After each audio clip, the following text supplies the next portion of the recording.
You're tuning into Black and White Sports on YouTube. The no-holds-barred truth on sports.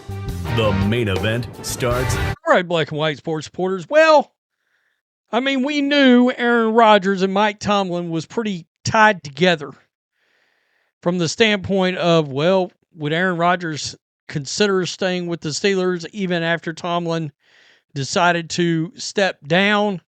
I think this is another indication that most likely he's probably done playing in the National Football League, but certainly done in Pittsburgh, I would guess.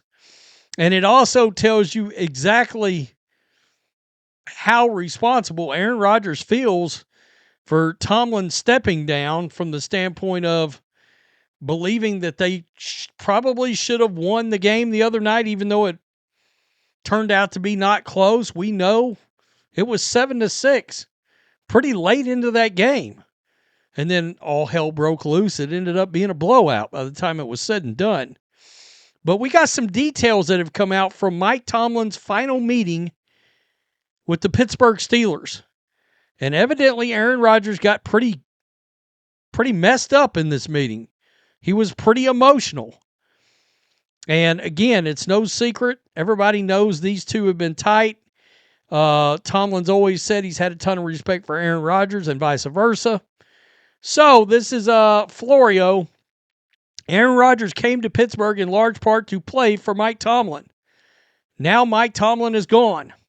Mike DeFabo of theathletic.com has shared plenty of details regarding Tomlin's final meeting with the team on Tuesday.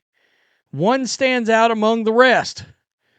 As explained by DeFabo, Tomlin ended the meeting by going to the door and interacting with each player as they left. When quarterback Aaron Rodgers made it to Tomlin, other players said Aaron Rodgers was sobbing. He said repeatedly, quote, "I'm sorry." Rodgers understood that his arrival in Pittsburgh was part of an all-in move aimed at getting the Steelers their first playoff win in 9 years. For Rodgers himself, a division title obscured 2 bad years with the Jets.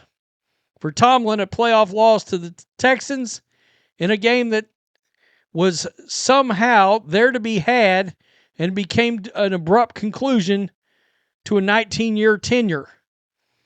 The reporting from DeFabo makes it even more clear that Aaron Rodgers won't be back with the Steelers in 2026. Even if Rodgers was willing to embrace the next coach will want a quarterback who won't potentially bemoan privately or publicly that Mike Tomlin handled things a lot differently than the new guy. This is where things get rather interesting, however. Then again, if the Steelers really want another year with Rodgers, one way to make it happen would be to trade for Packers coach Matt LaFleur, especially after Rodgers' recent praise that left LaFleur speechless. And in case you don't know what they're talking about, Aaron Rodgers came out very publicly and said he thought it was absolutely absurd that anybody wanted Mike Tomlin or Mike LaFleur out with their current teams. He was talking about fan bases. He was talking about the media. And I get it from his perspective of, you came up in a time when there wasn't so much fever and fire around this sort of thing publicly. And I doubt, it's my understanding the Fire Tomlin chant, it's happened before, but, I think it still catches people off guard. It became very Andy Reid-like, though. It just came to a point Andy Reid was done with Philadelphia, right? And he took his talents to the Chiefs, and the rest is history. What does he have? 3 Super Bowl rings right now and a bunch of appearances. And Andy Reid's now right there as one of the greatest coaches of all time.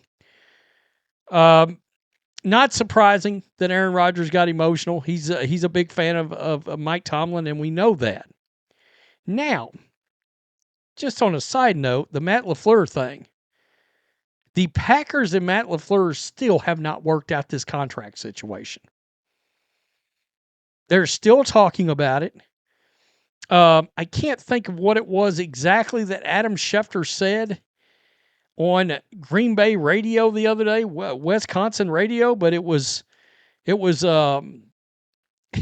something like, this is still a real problem right now,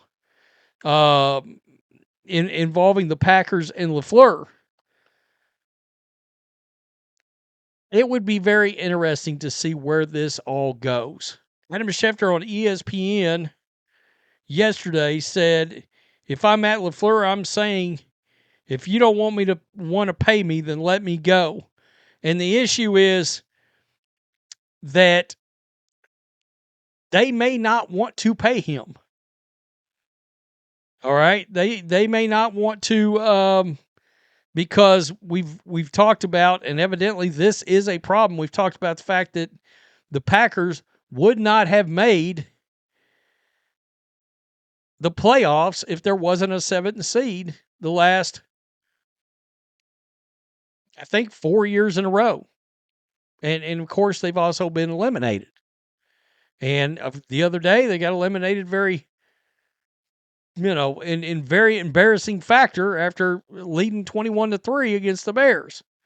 So that's neither here nor there, but I did want to bring it up. I meant to make a video on that LaFleur thing yesterday, and I didn't get around to it.